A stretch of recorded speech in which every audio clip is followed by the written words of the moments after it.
வணக்கம் அண்ணா, வணக்கம் அண்ணா, வணக்கம் அண்ணா. இது நம்ம ஏரியா செமகெட்டு மச்சி அடையாளம். ஒவ்வொரு அடையாளத்துக்கு பின்னாடி ஒரு பெரிய உழைப்பு இருக்கு, உண்மை இருக்கு, வரலாறு இருக்கு. இதெல்லாம் கடந்தா தான் அடையாளம் கிடைக்கும்.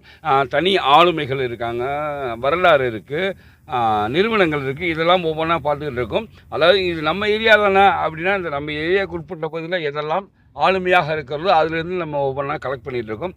அந்த வகையில் இப்போ நம்ம சந்திக்க போகிறது ஃப்ரெண்ட்ஸ் கால் டாக்ஸி உரிமையாளர் சதீஷ் அவர்கள் நம்ம சந்திக்க போகிறோம். ஐயா வணக்கம், எப்படி இருக்கீங்க? வணக்கம், நல்லா இருக்கேன். எப்படி இருக்கீங்க? சூப்பராக இருக்கேன். எப்பவுமே சிரிச்ச பொன்முகமாக இருக்கீங்களா? அதெல்லாம் என்ன காரணம்? அதான் உண்மை. காரணம்னா என்ன, அது வந்தது அப்படியே இருக்கு. உண்மை உண்மை. ஐயா உங்களை பற்றி நான் சில விஷயம் தெரிஞ்சுக்கணும். ஃப்ரெண்ட்ஸ் கால் டாக்ஸி இந்த பெரிய அடையாளம் உங்களுக்கு. ஃப்ரெண்ட்ஸ் கால் டாக்ஸி அப்படின்னா எல்லாருமே தெரியுது. இப்போ அதுக்கு பின்னாடி ஒரு பெரிய ஒரு வரலாறு இருக்குது, உங்கள் உழைப்பு இருக்குது, அவ்வளோ பொறுமை இருக்குது, ஒரு பெரிய முயற்சி இருக்குது, இவ்வளோ பேரை சமாளிக்கக்கூடிய அந்த தன்மை இருக்குது. அதை பற்றி நான் தெரிஞ்சுக்கணும்னு ஆசைப்பட்றேன். உழைப்புனா இது நம்ம கம்பெனி ஆரம்பித்து 13 வருஷம் ஆகுது. 13 வருஷத்தில் வந்து ஸ்டெப் பை ஸ்டெப்பாக தான் நம்ம வந்து வந்திருக்கோம். இதில் பெரிய முதலீடு கிடையாது, எடுத்து பெருசாக போட்டு செய்யறதுக்கு இல்லை. சின்ன விஷயமா நானாக முயற்சி பண்ணி இதை எடுத்து கொஞ்சம் கொஞ்சமாக முன்னேற்றி இன்றைக்கி ஒரு நிலைமையில் கொண்டு வந்து வச்சுருக்கோம்.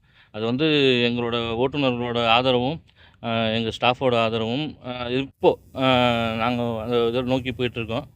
இதுக்கு முன்னாடி 13 வருஷம் ஆரம்பிக்கிறதுக்கு முன்னாடி பார்த்திங்கன்னா நான் ஒரு ஆள் தான். கிட்டத்தட்ட ஒரு 3 வருஷம் நான் ஒரு ஆளாக தான் எல்லாத்தையும் பண்ணியிருக்கேன்.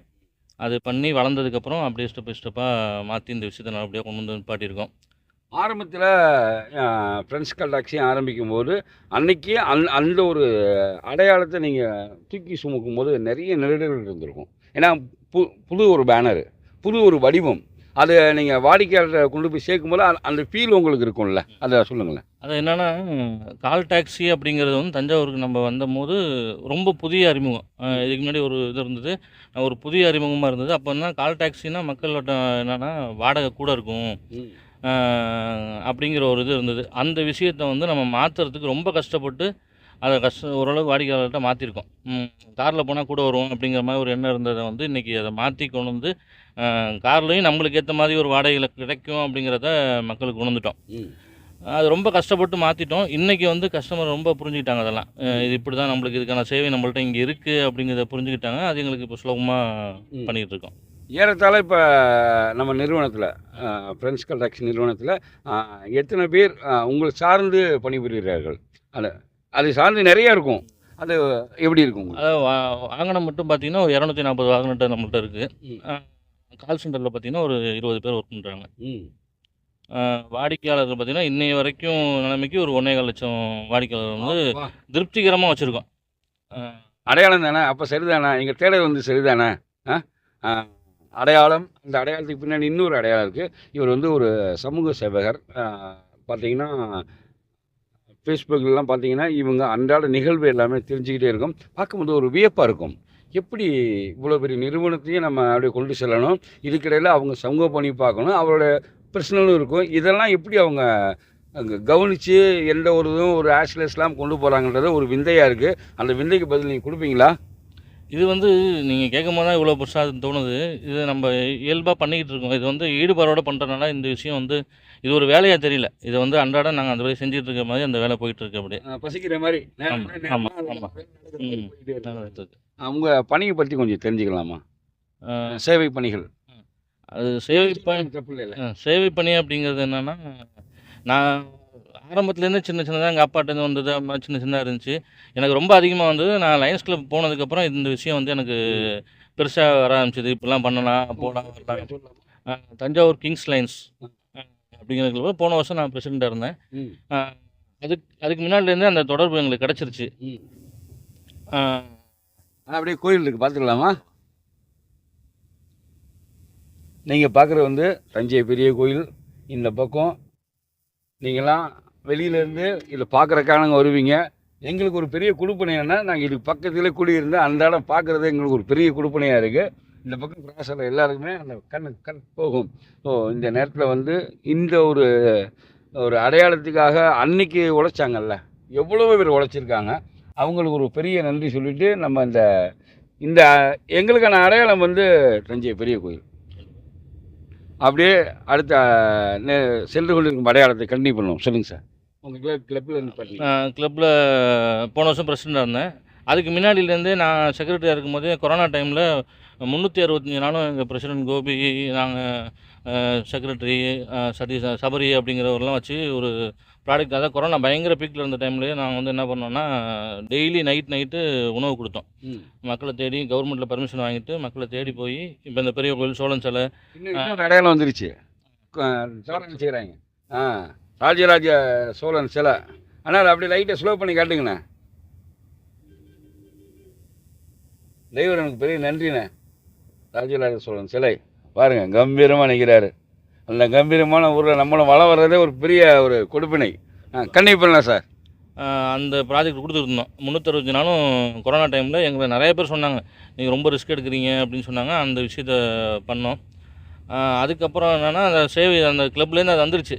அதுக்கப்புறம் நான் இப்போயும் வந்து டெய்லி காலையில் நான் கிரவுண்டுக்கு போயிட்டு வந்த கையோடையே என்னால் முடியும் அந்த நேரத்தில் ஒரு 10 பேருக்கு சாப்பாடு வாங்கி கொடுத்து தான் போவேன். தனிப்பட்ட முறையில். ஆமாம், போவேன். இப்போ இது பேசிகிட்டே இருக்கிற இந்த அடையாளத்துக்கு முன்னாடி ஒரு பெரிய அடையாளத்தை இப்போ சதீஷன் சேர்க்க போகிறேன். என்ன அப்படின்னா, ஒரு தேதி இருக்குது, 15ஆம் தேதி ஒன்று இருக்குது. அது பரபரப்பாக பேசப்பட்டுருக்கு.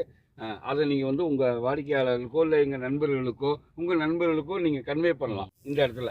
15ஆம் தேதி வந்து நம்ம ஃப்ரெண்ட்ஸ் ட்ராக் இது வரைக்கும் பண்ணிக்கிட்டு இருந்த விஷயத்துலேருந்து கொஞ்சம் மாறுபட்டு ஒரு பெரிய இதை வந்து கஸ்டமருக்கு தஞ்சாவூரில் கொடுக்கணும் அப்படிங்கிற விஷயத்த ரொம்ப பெருசாக போராடி ஒரு 4 வருஷம் இதில் போராட்டத்துக்கு அப்புறம் 15ஆம் தேதி லான்ச் பண்ணுறோம். என்னென்னா, கஸ்டமருக்காக கஸ்டமர் ஆப்பை வந்து இப்போ இவ்வளோ நாளாக வந்து இந்த 12 வருஷமாக வந்து நம்ம கால்ஸில் தான் வந்து கஸ்டமர் கொடுத்துட்ருக்கோம்.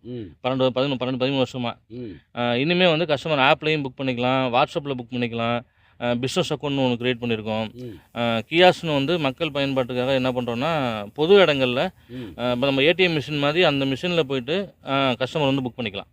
அந்த மாதிரி கியாஸ், இன்னும் வந்து ஆட்டோ, பைக்கு, இந்த மாதிரி விஷயங்கள் எல்லாமே வந்து 15ஆம் தேதி சின்ன வரும்போது வருதா சார்? கண்டிப்பாக. ஆமாம், இதை கொஞ்சம் விளங்கப்படணும்னு சொல்லுங்கள். நல்ல ஐடியா. அதாவது நம்ம ஒரே ஆப்பில் வந்து என்ன இருக்குன்னு கேட்டிங்கன்னா, கஸ்டமர் ஒரு ஆப்பை யூஸ் பண்ணாங்க அப்படின்னா டாக்ஸி புக் பண்ணிக்கலாம், ஆட்டோ, பைக்கு. இன்னும் வந்து ஃபியூச்சரில் வந்து அதில் கிளாஸரியும் கொண்டு வரோம். கிளாஸரினா அவங்களுக்கு தேவையான மளிகை பொருட்களையும் அவங்களுக்கு தேவையான உணவுகளையும் வந்து இப்போ கொடுத்துக்கிட்டு இருக்க மாதிரி பெரிய அது எக்ஸ்ட்ரா பர்சன்டேஜ் கொடுத்து வாங்காமல் ரொம்ப கம்மியான சார்ஜஸில் வாங்குற அளவுக்கு நம்ம புரிதலை நான் கேட்கவா? எனக்கு தெரிஞ்ச புரிதல் என்னென்னா, உங்களுக்காக கேட்குறேன். இப்போ இதுவரை கால் டாக்ஸி நீங்கள் புக் பண்ணும்போது அதுக்கு மட்டும் தான் வந்துட்டு இருக்கும்.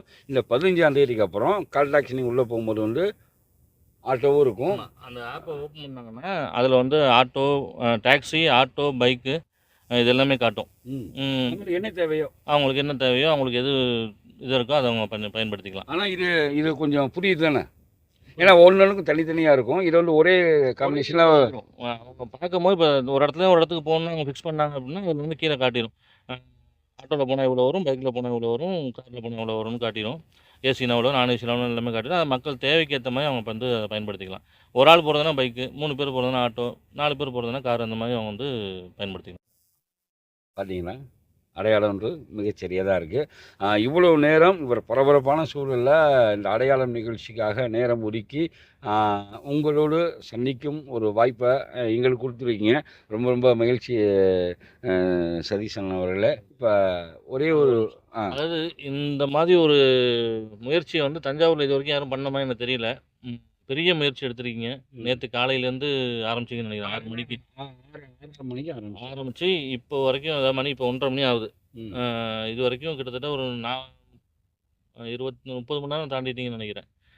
பெரிய வாழ்த்துக்கள், நல்லபடியாக பண்ணுங்கள். நன்றி உங்களுக்கு. அப்படியே இந்த நேரத்தில் வந்து நண்பர்களுக்கும் நேர்களும் சொல்லிடுறேன்.